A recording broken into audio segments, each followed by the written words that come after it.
Fique à vontade, a casa é sua.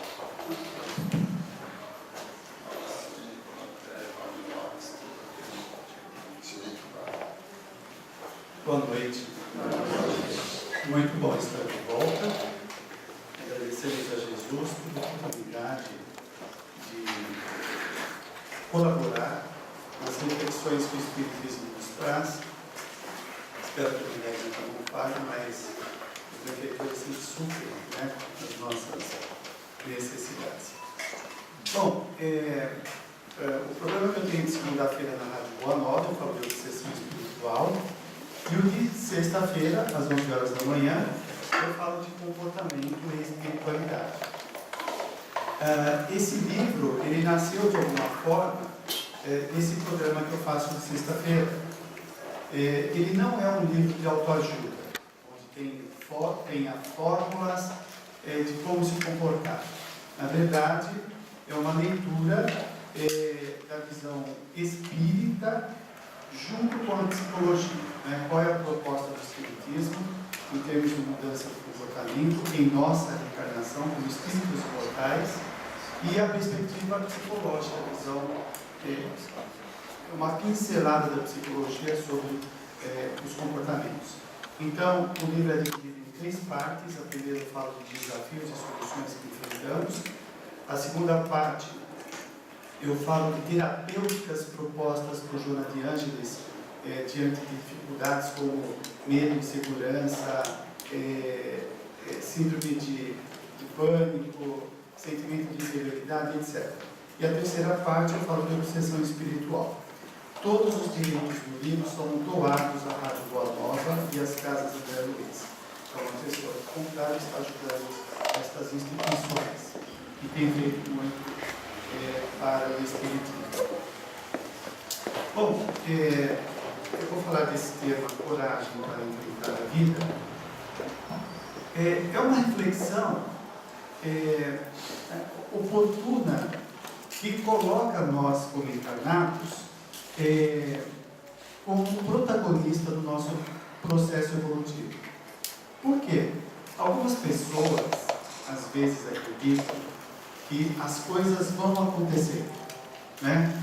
Tem gente que deixa a vida no ponto morto e vai indo achando que seguindo o meio social, os modismos, seguindo a cabeça dos outros, as sugestões dos outros, ela está seguindo.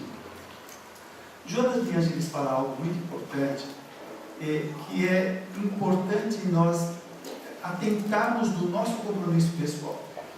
Ela fala que nós temos um compromisso pessoal com Jesus. Todos nós. Um compromisso especial. Não é somente o Chico Xavier, o Walter Pereira Franco, que tem esse compromisso. Eles têm um compromisso maior como missionários. Mas qual é a nossa parcela de atividade no planeta? Qual é o nosso programa reencarnatório?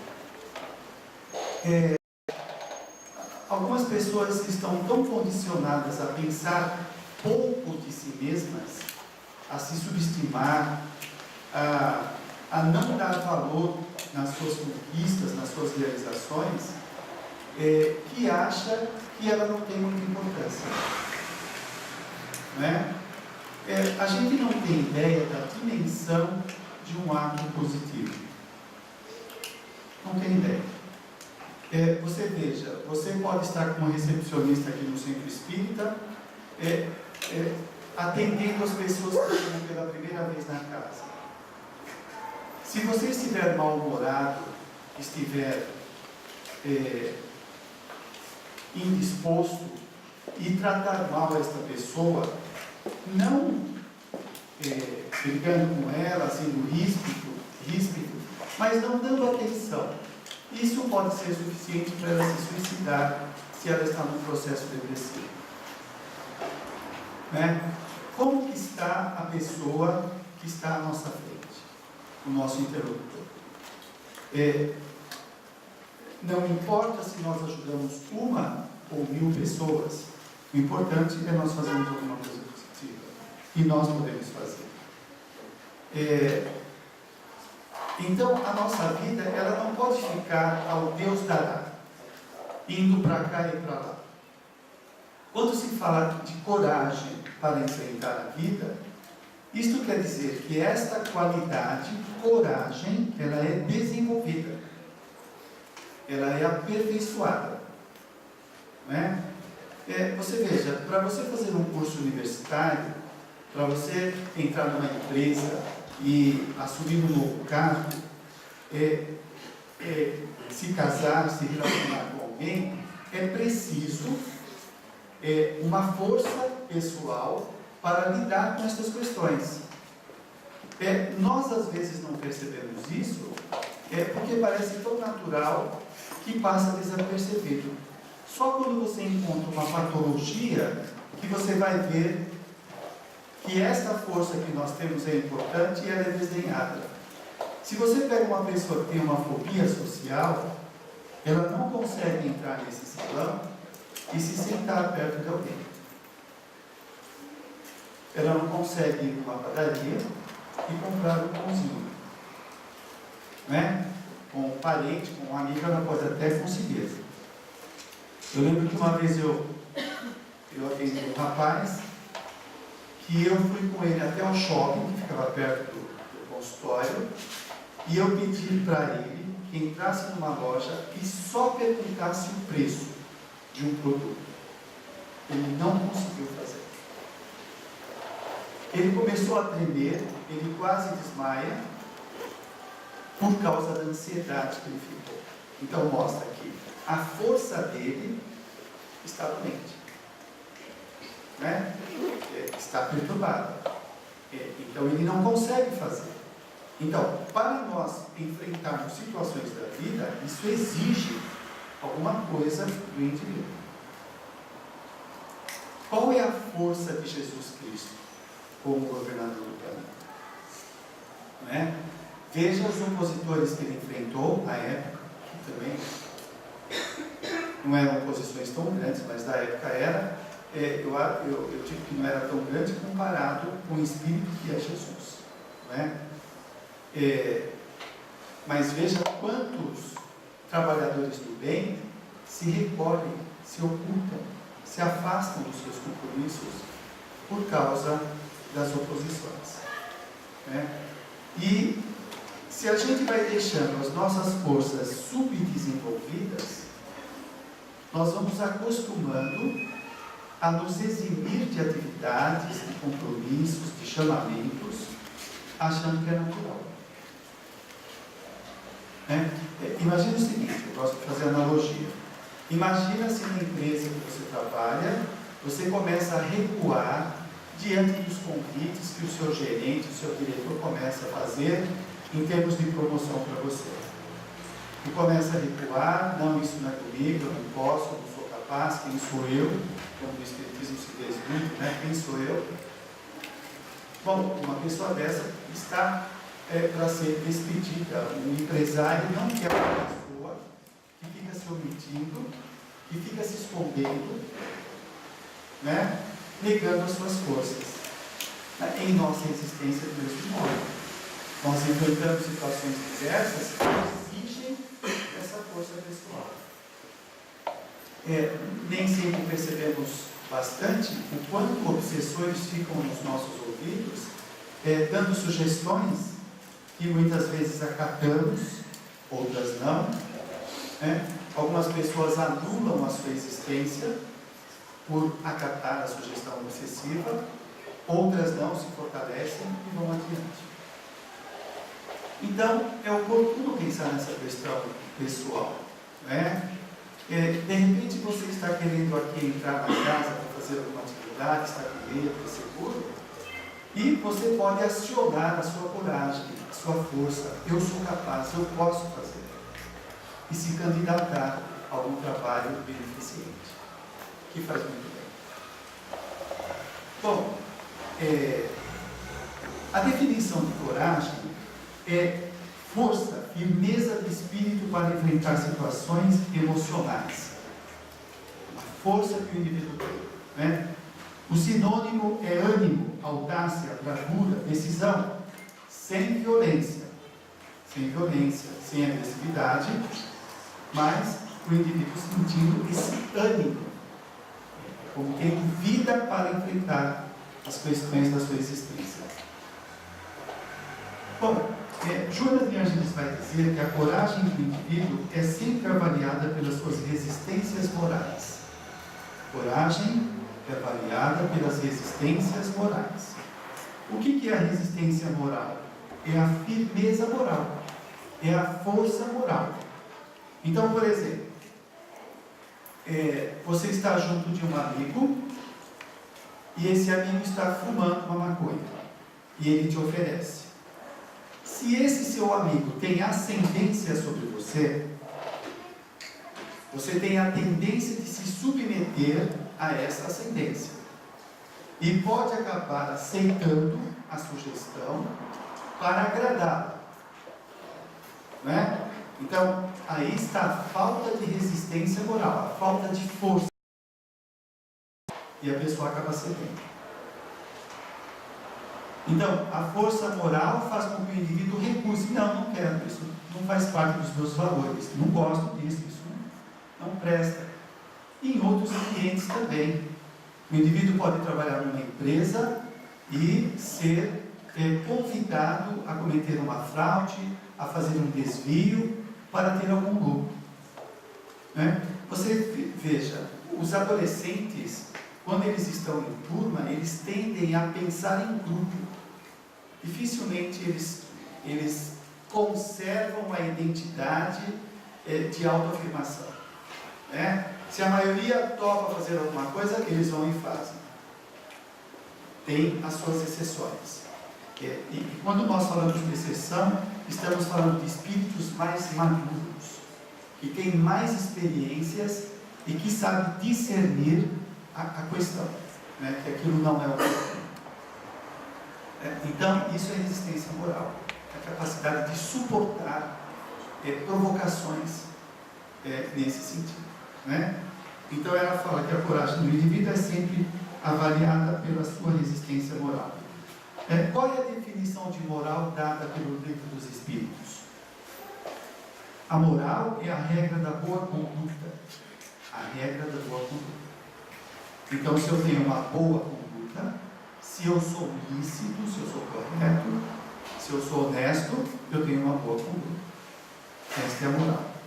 Então, esta moral, ela vai ser o suporte da coragem para lidar com os aspectos da vida.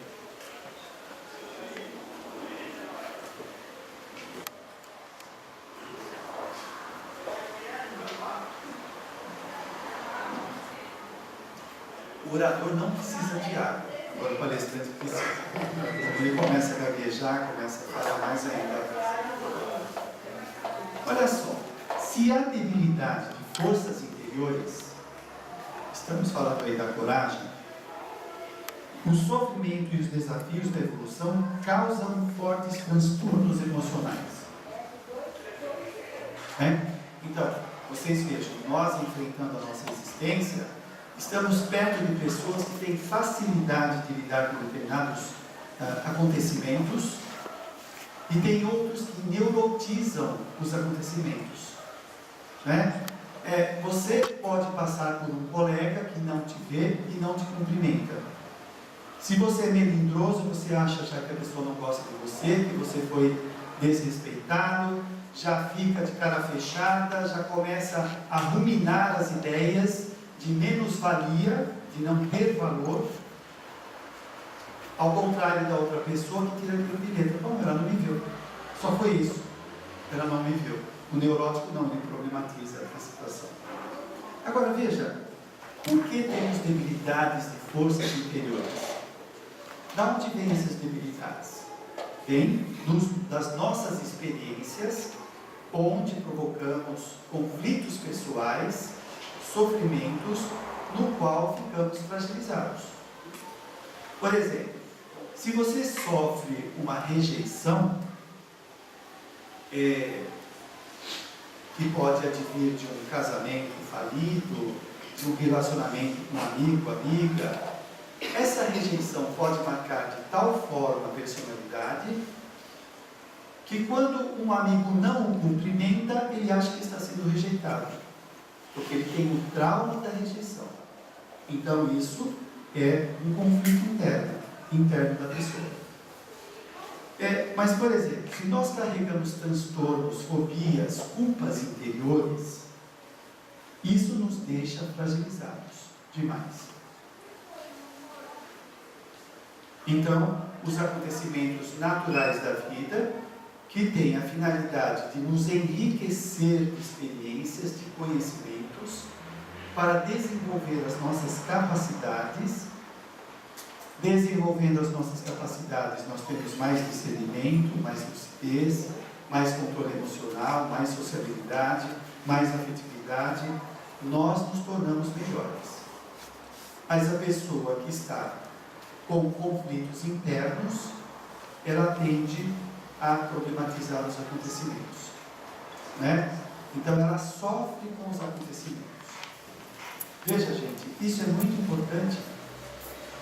Quando você pega uma pessoa que tem muitos conflitos, ela tende a acusar a vida como ingrata pelos sofrimentos que ela passa, e ela não percebe que é ela que faz uma leitura distorcida da vida. Ela que distorce o que está acontecendo. Então, isso faz pensar o seguinte: nem tudo que nós sofremos é real. Tem muitos sofrimentos que são fantasias, que nós ficamos pensando, e quanto mais nós vamos pensando, esse pensamento vai perdendo a sua dimensão natural, ele vai aumentando e o problema vai aparecendo cada vez mais insolúvel, de tanto fermento que nós jogamos em cima dele, né? Nós enxergamos a vida de acordo com esses valores, com as crenças, com as experiências. Você pega uma pessoa pessimista, ela tende a ver o pior da vida, o pior. Ela consegue ver todos os acidentes, ela consegue ver um carro batendo, alguém roubando, ela não vê uma cena positiva. Porque a mente dela está focada nesse pessimismo. A pessoa positiva, ela consegue ver coisas bonitas, ela consegue encontrar gentileza no seu caminho, ela consegue ter bons amigos. Então, é o mundo que está tão problemático ou é o mundo interno da pessoa? Eu costumo brincar e dizer o seguinte: se uma pessoa pessimista dessa for levada para o paraíso, ela vai achar um tédio lá. Tédio. Porque ela vai reclamar também. Ela vai reclamar da felicidade dos outros. Aqui todo mundo ri, todo mundo sorri, todo mundo brinca, parece que não existe problema. Entenda o paraíso como figurativo, não é? É a mesma coisa no nosso meio social. Tem pessoas que se incomodam com a felicidade alheia, com as conquistas, com as realizações. Parece que o sucesso do outro toca nas feridas pessoais, das frustrações, dos insucessos, às vezes da incapacidade de lidar com algumas coisas, né? Então nós ficamos pintando um mundo perturbador.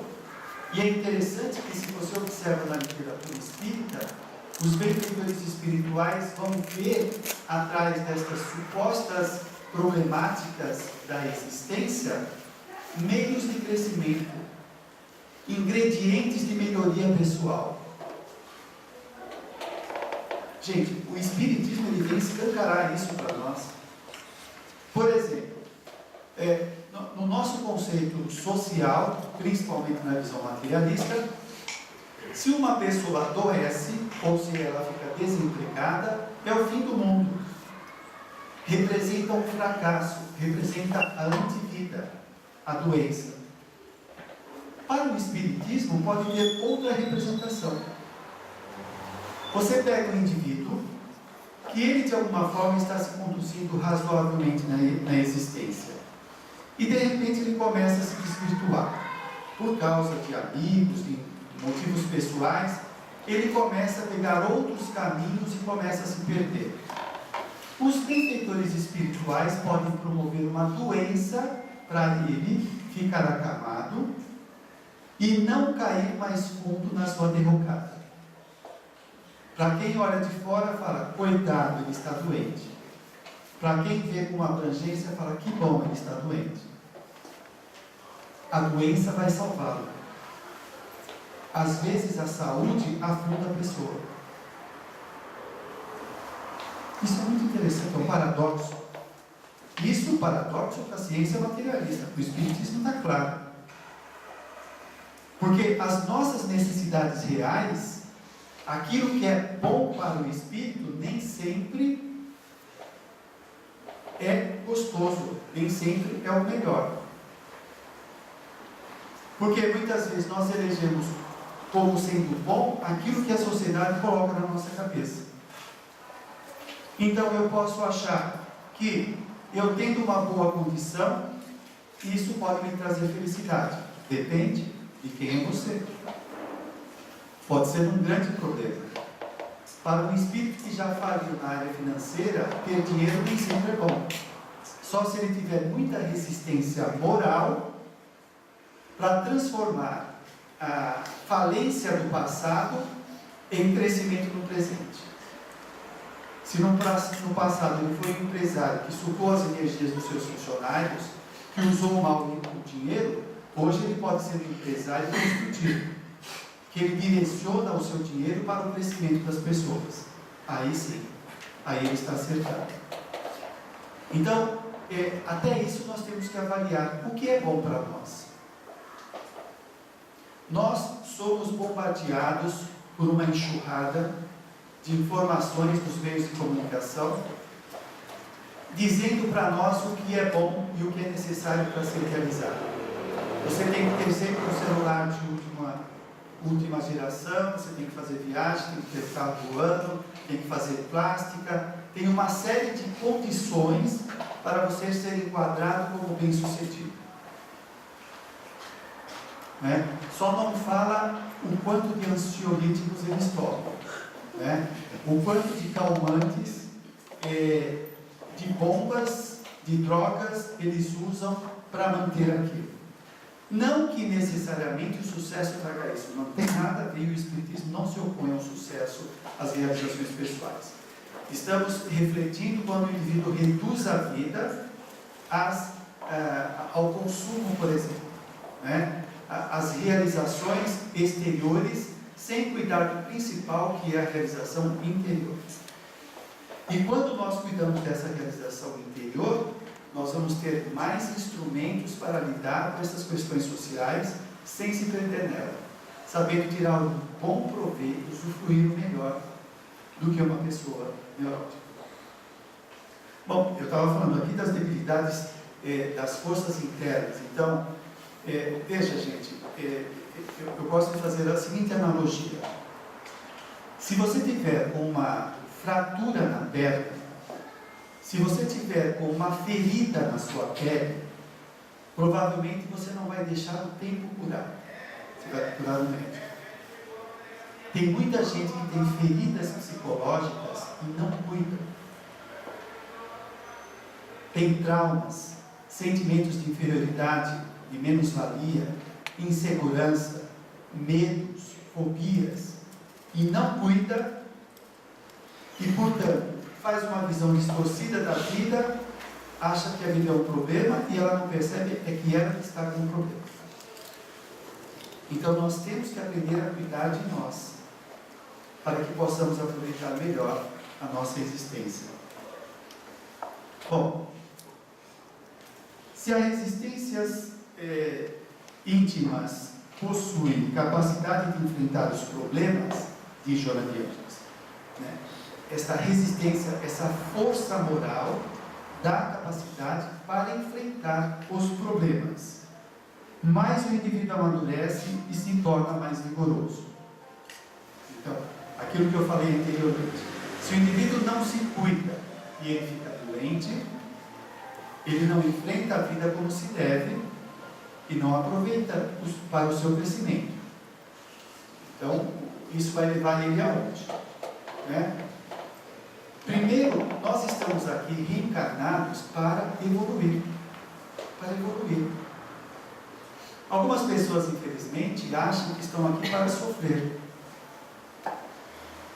E acaba comprando essa ideia e cai num certo conformismo diante do sofrimento.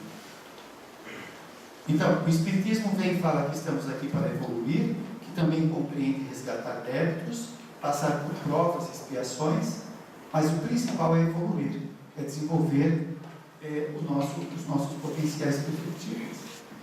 Né? Então, quando eu melhoro esta resistência interna, esta capacidade de enfrentar situações, mais eu consigo avançar no meu processo de crescimento. Deixa eu dar mais um exemplo sobre a resistência moral. E também, vamos pegar a resistência emocional.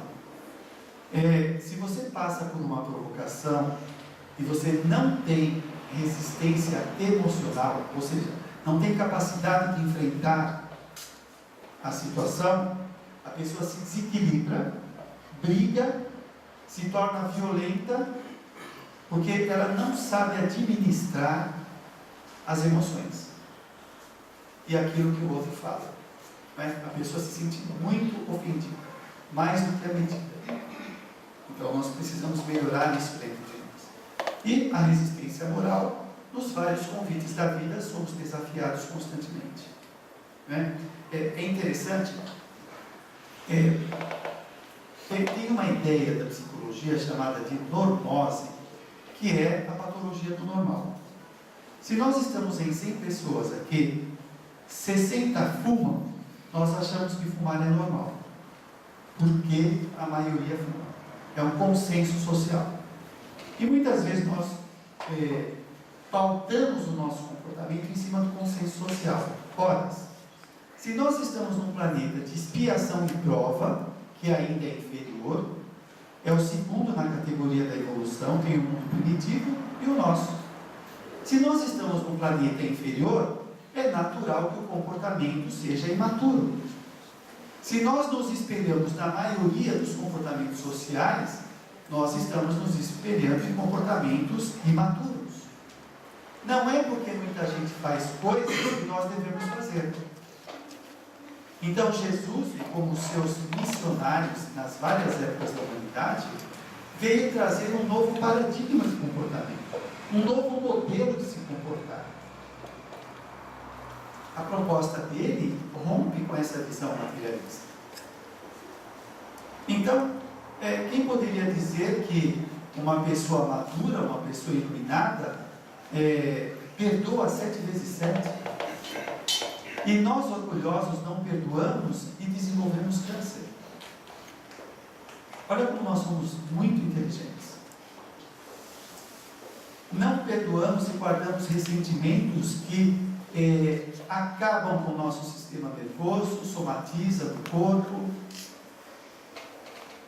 Então, Jesus rompe com isso, falando para amar o próximo como a si mesmo. E aí já está ensinando a cuidar de si, a cuidar, a se tratar bem. Esse compromisso, gente, é nós que temos conosco. Não terceiriza a sua salvação, o seu crescimento, a sua melhoria para o seu marido, para a sua esposa, para os seus pais, para os espíritos. Não são os espíritos que vão fazer isso, somos nós. Isso significa estar compromissado com o nosso crescimento pessoal. O quanto nós cuidamos da nossa melhoria. O Espiritismo vem mostrar isso para nós, quantas pessoas repetem na existência atual comportamentos que tinham em vidas anteriores, que são obsoletos e continuam tendo comportamentos disfuncionais que não servem mais. E vamos longe com isso, né? Porque a repetição do passado traz emoções também do passado, hábitos, e traz angústias das coisas sofridas e não resolvidas. Então nós ficamos angustiados, temos o sentimento da vida não ter sentido, o vazio existencial, a falta de sentido, é um conjunto de coisas, é um conjunto. Imagina o seguinte, André Luiz diz que para nós atingirmos a idade da razão, nós demoramos 1,5 bilhão de anos. Da aquisição da consciência aos nossos dias tem 200 mil anos. Provavelmente nós temos 2 bilhões de anos, mais ou menos. Imagina que aí dentro de você tem mais de 1000 personalidades, que você já viveu em várias existências. Dá para imaginar isso? Não é sem motivo que o Militão Pacheco, no livro chamado O Espírito da Verdade, ele vai dizer que nós temos valores enciclopédicos dentro de nós. Que nós já vivemos em todas as culturas, em todas as condições sociais, desde a pobreza misérrima até o alto escalão que a sociedade humana pode oferecer. Todo este patrimônio está dentro de nós. E nós valorizamos isso ou não? Então, é por isso que nós temos uma série de... Não é que as personalidades ficam dando propaganda, né? Mas nós temos pensamentos divergentes, interesses divergentes. Eu quero fazer uma coisa, depois não quero. Eu brigo com coisas que não faz parte dos meus valores atuais, tem coisas que me machucam. Todas essas experiências estão aqui dentro, sendo equacionadas pelo processo evolutivo. Agora, vocês já pensaram nessas capacidades que guardamos internamente? E nós nos subestimamos, desvalorizamos?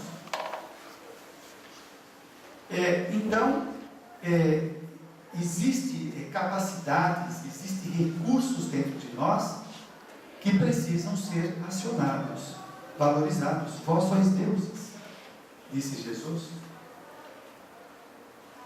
Agora, tem um palestrante, Haroldo Dias, conhecido também, ele fala, vocês imaginem que Jesus deve ter em torno de 5 bilhões de anos na nossa frente de evolução. Gente, nós estamos caminhando para este crescimento. Nós estamos na Terra para evoluir. Somos espíritos imortais, não somos corpos. Nós nos confundimos com o corpo, com a nossa posição social, com os títulos. Tudo isso é fichinha. André Luiz, quando se depara na vida espiritual com o benfeitor, querendo trabalhar, e ele, como médico que foi, achando que teria esse papel lá, o benfeitor fala para ele, isso é só uma ficha. A medicina, a sua profissão aqui é só uma ficha. Não tem a representação que tem lá na vida espiritual, como o trabalho de um médico de espíritos, que cuida do ser eterno. Não é? Nós somos esses espíritos. E precisamos aprender a nos valorizar. Bom, então, enfrentando as situações com as resistências que nós vamos adquirindo, nós vamos ganhando conhecimentos, desenvolvendo possibilidades. Veja que interessante isso. Tem coisas que a gente ainda não consegue decifrar, né? Nós adquirimos experiências, nós incorporamos, introjetamos as experiências, e essas experiências, elas fazem esse potencial desdobrar, faz vir à tona, né? Então, nós não podemos deixar de ter experiências, nós precisamos de contatos, senão a gente não desenvolve as nossas capacidades. Aí você vê o lado patológico de algumas pessoas que vão impedi-la de crescer, como eu citei no caso da fobia social. Ou qualquer outra patologia que o indivíduo se distancia da convivência social. Isso deixa ela empobrecida de experiência. Ela não permuta valores. E nós precisamos disso.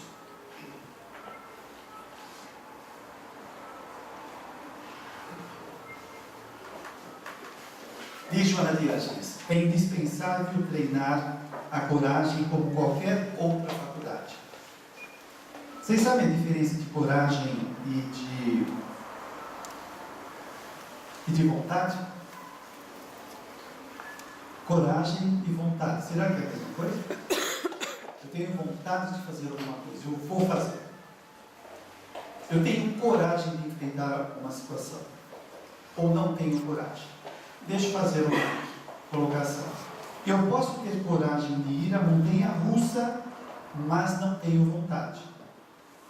Deu para entender? Eu posso ter vontade, mas eu não quero. Eu posso ter vontade de ir à montanha, já muda. Eu posso ter vontade de ir à montanha, mas não tenho coragem. Né? Então, não é a mesma coisa. Não é a mesma coisa. Eu preciso ter vontade para fazer coisas, para fazer realizações. Às vezes eu não tenho coragem, porque eu posso me achar inferior. Percebe? E outras vezes não, eu me acho apto, me acho capaz de fazer aquilo lá, mas não tenho vontade. Não me interessa. Tem coisas que já não nos interessam. Voltando então à colocação de Joana de Ângeles. É indispensável treinar a coragem como qualquer outra faculdade. A coragem ante os fenômenos existenciais bons e afligentes torna-se de inestimável significado, por proporcionar bem-estar e alegria de viver, uma vez que nós enfrentamos a existência. Tem um bam-bam-bam da autoestima, é um psicólogo chamado Nathaniel Branden. Ele diz o seguinte: para você ter uma autoestima, não é necessário que você vença todas as partidas, que você consiga tudo, mas que você enfrente o que tem que enfrentar, mesmo que perca. Deu para entender? Porque nós não somos onipotentes de conseguir tudo o que queremos. Mas quando eu sei que eu tentei fazer alguma coisa, mesmo que eu esteja frustrado, decepcionado, aquilo aumenta a minha autoestima, porque eu tentei.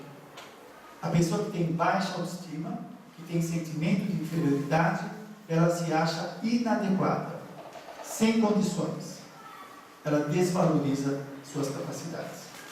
Não é? E é interessante porque isso forma uma retroalimentação. Quanto mais ela foge dos desafios da vida, mais ela se avalia negativamente. Quanto mais ela enfrenta, mais ela vai fortalecendo os músculos da autoestima. Olha, é muito complicado o quanto nós, muitas vezes, somos os malfeitores de nós mesmos.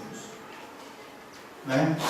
Quando se fala, por exemplo, de autoobsessão, que o indivíduo é o perseguidor de si mesmo, que ele faz mal a ele mesmo, por conta dos sentimentos de inadequação, sentimento de inferioridade, o indivíduo se julga negativamente. Nós precisamos tomar cuidado com o que nós fazemos, porque tudo que fazemos fica registrado na consciência. Quando a pessoa faz uma coisa errada, não precisa ninguém julgar. Como diz lá no Livro dos Espíritos, a lei de Deus está na consciência do indivíduo. A lei moral. Então, é o próprio indivíduo que se julga, que se coloca para baixo, que se espezinha, etc. Precisamos tomar cuidado com isso. Bom, sempre que o esforço coroa-se de êxito, mais amplia as resistências morais. Tem aquela frase da nossa sociedade materialista, que acredita que as pessoas podem se vender dependendo da quantia. Não existe essa ideia? Né? Depende de quanto você oferece para a pessoa. Então diz que a moral é comprável. Depende do nível evolutivo da pessoa. Uma pessoa evoluída, ela nunca vai se vender, porque os valores estão acima dos interesses, dos desejos. Né? Então, isso domina a pessoa, os valores. E é o que tem que predominar em nós. Quer ver um exemplo? Questão de valores. Se você se sente inseguro para passar por uma entrevista numa empresa ou para falar com uma autoridade que é difícil para você, o que você pode fazer diante da insegurança? Você pode tomar um ansiolítico para ficar calmo, um calmante, para conseguir falar. Outras pessoas vão beber uma caipirinha, vão beber uma cerveja, para conseguir falar. Enquanto ela está sob o efeito da bebida ou do calmante, ela se acalma, ou pensa que se acalma. Quando passar o efeito, volta ao estado anterior. O que propõe Joana de Ângeles? Desenvolver valores. Que valor? A coragem, a fé, o amor. Quando o indivíduo, por exemplo, desenvolve a autoconfiança, ele não precisa mais de medicamento e de bebida, porque ele tem esse valor permanentemente dentro dele. A sociedade materialista, ela incentiva a nós utilizarmos os artifícios sociais para lidar com as questões da vida. O Espiritismo propõe desenvolver valores, capacidades, para enfrentá-los de forma racional. Então, quando eu desenvolvo coragem, amor, autoconfiança, eu não preciso mais de coisas fictícias, de artifícios, porque essas forças estão dentro de nós. E é isso que nós temos que trabalhar, desenvolver essas qualidades. Imagine o seguinte, eu falei aí das milhares de personalidades. Você pega uma mulher que há 1000 anos está reencarnando e exercendo o papel materno. 1000 anos exercendo essa atividade. Você acha que ela vai ter capacidade de cuidar das pessoas? Muito. É uma pessoa que, se te dá um abraço, você se sente, acaba com todas as carências. Tem pessoas que nunca exerceram a maternidade, ou exerceram pouco, ou desdenharam. Elas não têm capacidade de cuidar do outro. As várias existências, nós vamos desenvolvendo várias qualidades. O livro Jesus Gonçalves, a extraordinária vida de Jesus Gonçalves, fala da vida dele, que ele foi um guerreiro bárbaro, ele foi alarico. Durante algumas vidas, ele como guerreiro, ele assimilou, ele desenvolveu esse comportamento belicoso, né? Quando ele reencarna no Brasil, em São Paulo, que ele vai depois ser internado em Pirapitingui, quando ele entra no leprosário, de pronto ele já se torna líder da comunidade. Por quê? Aquelas vidas anteriores como guerreiro bárbaro desenvolveu uma capacidade de liderança dentro dele muito grande. Ele não era mais um guerreiro, mas aquela capacidade de liderança estava dentro dele, porque ele exerceu isso. Eu conversei com uma enfermeira, que ela, a enfermeira, normalmente a enfermeira padrão, ela cuida de equipes, né? Nos vários hospitais que ela entrava, ela não conseguia ser líder, não conseguia. Pensou em fazer curso de liderança, não adiantou. Por quê? Porque ela não tinha essa capacidade desenvolvida. Ela teve que desistir dessa atividade e trabalhar numa atividade que ela ficava sozinha, sem trabalhar com os outros, porque ela não tem capacidade desenvolvida. Então, isso mostra que nós temos capacidades mais desenvolvidas e outras menos desenvolvidas. Como podemos ter mais afetividade desenvolvida, menos afetividade, etc. Então, tem coisas que nós temos que ter consciência que nós não podemos fazer temporariamente, porque não temos instrumentos para aquilo. Tem gente que se cobra que tem que ter uma performance X e ela não tem instrumentos para aquilo. E tem gente que brincando faz aquilo lá. Então, o quanto você treinou sobre isso? Aliás, tem uma teoria hoje que fala das 10.000 horas. Vocês já ouviram falar? É um jornalista que desenvolveu essa ideia, e eu encontrei essa proposta no livro do Deepak Chopra, aquele médico indiano. Ele vai dizer nessa teoria que você, através de 10.000 horas de exercício, você desenvolve qualquer talento, qualquer qualidade. Qualquer. Isso daria mais ou menos estudar 8 anos, 4 horas por dia. Bom, como espírita, nós sabemos que nós temos esse potencial, essa perfectibilidade. Deus, né? Depende do exercício que nós fazemos, nós vamos desenvolvendo essas capacidades. Então, veja, será que você está sabendo usar as suas forças para desenvolver qualidades que tornem a sua vida mais significativa?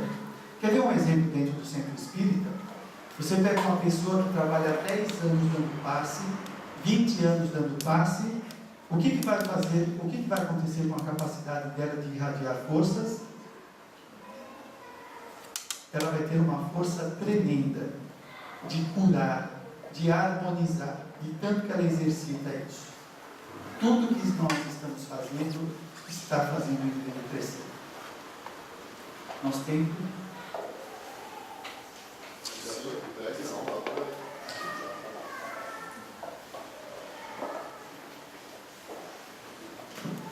bom, então sempre que o esforço coroa-se de êxito, mais amplia as resistências morais, favorece avançar resolutamente pelo caminho elegido. Quando nós encontramos os mártires que enfrentaram situações diversas, até os leões, né, os seus perseguidores, para algumas pessoas desavisadas poderão achar eles meio lunáticos, né, de se expor diante de tantos perigos. Para outros fica incompreensível como eles suportaram tantas humilhações, perseguições, sofrimentos, sem se deixar, ao contrário, muitas vezes cantando, muitas vezes orando. Aí nós entramos novamente nas questões dos valores, né? Que valores que eles desenvolveram, que a questão moral, o compromisso espiritual está acima das dores físicas. Deu para entender? Tem propósitos que nós carregamos que eles são maiores do que as dores físicas, do que os interesses passageiros. Então, quando o indivíduo abraça uma causa, aquilo é mais importante. Aquilo tem mais significado.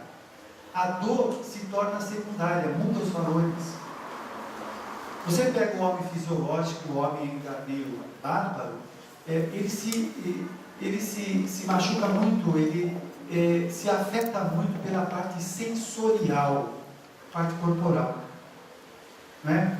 O indivíduo que desenvolveu valores elevados, ele consegue lidar com situações de dores, de frustrações, de perdas, sem se machucar, porque ele tem um ideal.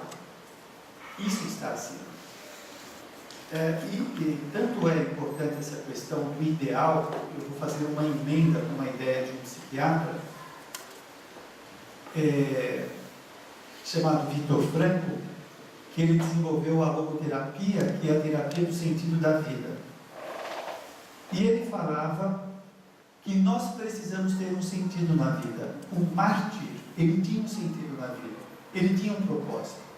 O propósito dele era maior do que os interesses pessoais. Quando nós não temos propósitos, nós somos guiados pelos meios que nós estamos envolvidos. Quando nós temos um propósito, é uma meta, é um caminho, é algo que mobiliza a pessoa a chegar em algum lugar. Então, por exemplo, o Espiritismo oferece para nós este conhecimento de que a nossa meta é evoluir. Nós poderemos ter submetas. O indivíduo pode ter encarnado para cuidar de uma mãe, de um pai, de um tio, cuidar de pessoas na empresa, num centro espírita. Qual é a sua meta? Qual é a sua missão? Qual é o seu compromisso? Quando o indivíduo tem uma meta, e olha que o Vitor Frankl, ele viveu num campo de concentração. E ele vai dizer que muitas das pessoas que conseguiram suportar os horrores do campo de concentração, conseguiram porque eles tinham uma finalidade na vida. A finalidade, às vezes, era sair do campo de concentração e falar para o mundo dos horrores que eles enfrentaram lá. Ou de encontrar um parente. Isso dava um sentido, um norte na vida da pessoa. Então, e ele vai dizer, se você não tem uma missão na vida, talvez a sua missão seja descobrir qual é a sua missão. Deu para entender? Se você não tem uma meta, talvez a sua meta é descobrir qual é a sua meta. E essa busca já é um mobilizador, já faz o indivíduo se mexer, né? E o indivíduo suporta lidar com situações diversas sem se machucar tanto, porque a mente fica focada nos objetivos. Quando o indivíduo é muito ego-centrado, quando ele está muito centrado nele, ele é muito frágil, muito melindroso, muito problemático. Vocês vejam, foram pesquisados em soldados que estavam na guerra. Muitos deles eram feridos e não percebiam que tinham levado um tiro na perna, na coxa, porque eles estavam tão focados em se defender, a mente estava tão ligada, focada, que a parte sensorial sumia. Olha que interessante. Quando você pega uma pessoa que é muito suscetível, ela está muito focada nela mesma. Quando o Espiritismo propõe fazer o bem, faz com que o indivíduo se desprenda de si mesmo, do seu egoísmo, do seu egocentrismo, e vai ao encontro do outro. Quando ele fica preso em si mesmo, ele fica preso num circuito fechado de ideias perturbadoras. Quando ele fica preso nessas ideias, as coisas perdem o sentido, porque a mente fica confusa, perturbada. Quando ele amplia isso daí, quando ele permuta, ele começa a permutar energias e começa a vibrar energias que começam a trazer nexo na vida, sentido, significado. Joana de Ângeles diz que sentimentos elevados, como o amor e a gratidão, cura determinados conflitos da personalidade. Cura. Olha que coisa. Por que isso? Nós vamos encontrar respaldo dessa colocação da benfeitora na psicologia transpessoal e na psicologia positiva. A psicologia transpessoal fala que quando nós expandimos a nossa consciência, através da meditação, da oração, do relaxamento, nós ficamos com uma visão mais ampla da vida. Quando a visão amplia, os nossos conflitos desaparecem. Eles perdem o sentido, perdem o nexo. Você pode sentir isso através da oração. Se você fazer uma oração elevada, tenta fazer isso. Faz uma oração, se sinta em elevação. E pensa no seu inimigo. Pensa numa situação difícil. Veja se ela passa a ter a mesma configuração. Muda. Então, Joana de Ângeles fala que essa expansão da consciência e esses sentimentos elevados fazem com que nós ficamos com o nosso psiquismo melhorado. Nós ficamos mais sociáveis, mais assertivos, mais inteligentes, tudo melhora na personalidade. Quer ver um exemplo? Quando você está com dores, alguém já teve dor de dente aqui? Dor de dente, cólica renal, pega aí algumas dores terríveis. Você fica criativo, sociável, amistoso com todo mundo? Não quer nem conversa. Nós ficamos num estado de restrição que nós temos dificuldade de lidar com as coisas. A mente fica como se fosse diminuída. E quando nós expandimos, é o contrário, nós começamos a ter uma visão mais clara de tudo. As coisas têm sentido.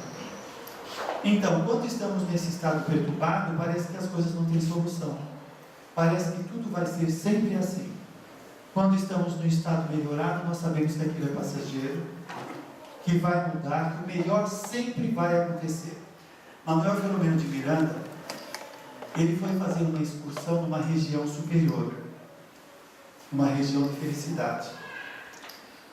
E ele disse que ele teve contato com as pessoas de lá. Bom, primeiro que é difícil para nós suportarmos estar num lugar assim, porque os nossos conflitos eles ficam ressaltados, né? Uma coisa interessante. Ele disse que as pessoas que estagiavam naquelas regiões, quando reencarnavam, eles tinham forças para enfrentar qualquer situação. Eram intrépidos para enfrentar as perseguições, as oposições, as doenças. Por quê? Porque eles tinham uma certeza interna inquebrantável. Ele sabia que a vida é felicidade e tudo que nós estamos passando é passageiro.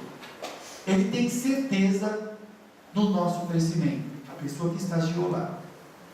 Quando nós estamos mergulhados no corpo, primeiro, como vai dizer lá o Livro dos Espíritos, nós já ficamos com o nosso psiquismo reduzido por causa da materialidade, das restrições, né? Tem um pesquisador, isso só a título de curiosidade, de reflexão. Ele fala que quando nós estamos fora do corpo, nós temos consciência 1000. Quando nós estamos no corpo, temos consciência 1. Para ver a restrição que nós vivemos. Então, quando nós estamos no corpo, com toda a densidade da matéria, dos fluidos do nosso meio social, né? A nossa materialidade, dependendo dos nossos conflitos, nós ficamos num estado de ânimo um pouco comprometido. Parece que as coisas vão ser sempre assim, que não tem solução. Parece que nós já tentamos tudo e não adianta. Tem momentos que nós acreditamos mais, outros momentos menos. Depende do nosso estado interior. Por isso é importante trabalhar para aumentar o nosso estado pessoal. Joana de Angeles oferece uma série de terapêuticas, tais como a oração,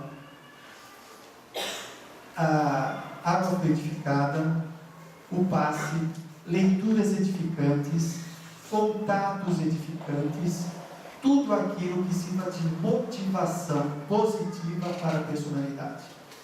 O que acontece se você ficar muito tempo do lado de uma pessoa depressiva? Você fica feliz? Pois é. Quem são as nossas companhias? Eu não estou excluindo aqui os depressivos, viu? Por favor. É só uma analogia.